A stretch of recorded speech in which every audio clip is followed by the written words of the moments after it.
When I first started public speaking, in my mind, I was so terrified getting up in front of any size audience, and it didn't matter if it was an audience of 2 or 200.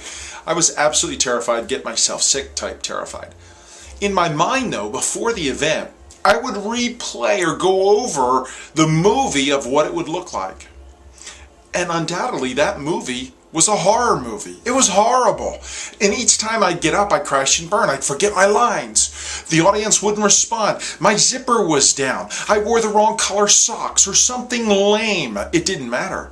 Most of the time when I visualized that time of speaking, it was not good. It was a dumpster fire, with me ending up being carried off the stage and hung or stoned.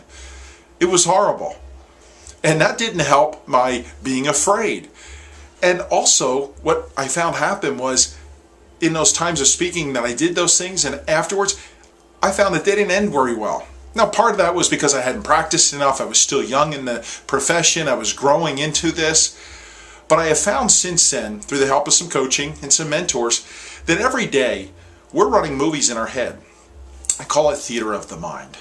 We're the main actor, we're the writer, we're the producer, and we're the critic. And every day we're running movies. Movies of sales presentations, your job, an argument maybe that you're going to have or had with your spouse or children, a debate that you're in, maybe you're going to speak, something that scares you, some type of confrontation that's coming up that you have to talk to somebody about. You're replaying these things on what you're going to say, what you're going to do. And I have found that a lot of people do the same thing that I did. We're fear-based, and we're running horror movies. We're not only the writer and producer and actors, but we're the critics of it, and that means that once we're done with our production, our critic side of us tears us apart for failing. Visualization isn't going to solve all of your problems, but what it will do, with a lot of good coaching and practice, it'll give you the edge.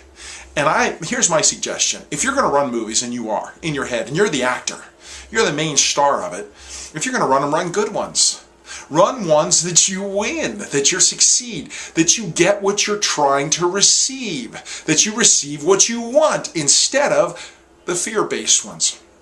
Now, with the help of some mentors, when I watch myself public speaking as I'm going through it mentally in my mind, I see the audience every time giving me a standing ovation. And I know you're probably laughing at that thinking, well, that is kind of lame, Ed. Well, I'll tell you what, it's a whole lot better than the way I used to think when I would crash and burn on the stage. And I have gotten standing ovations. Not every time, but I have gotten them. A whole lot more than when I was doing it before.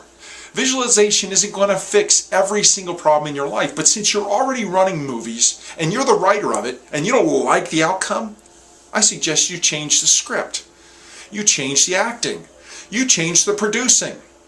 Now, you can't go out and fire yourself, but you can have a talk with yourself. And you can change things because you're already going to run these movies every single day.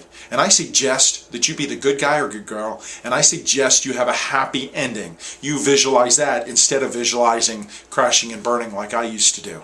My name is Ed Carcarey, and I'd love to connect with you at edcarcarey.com. Find your passion. You'll find your life.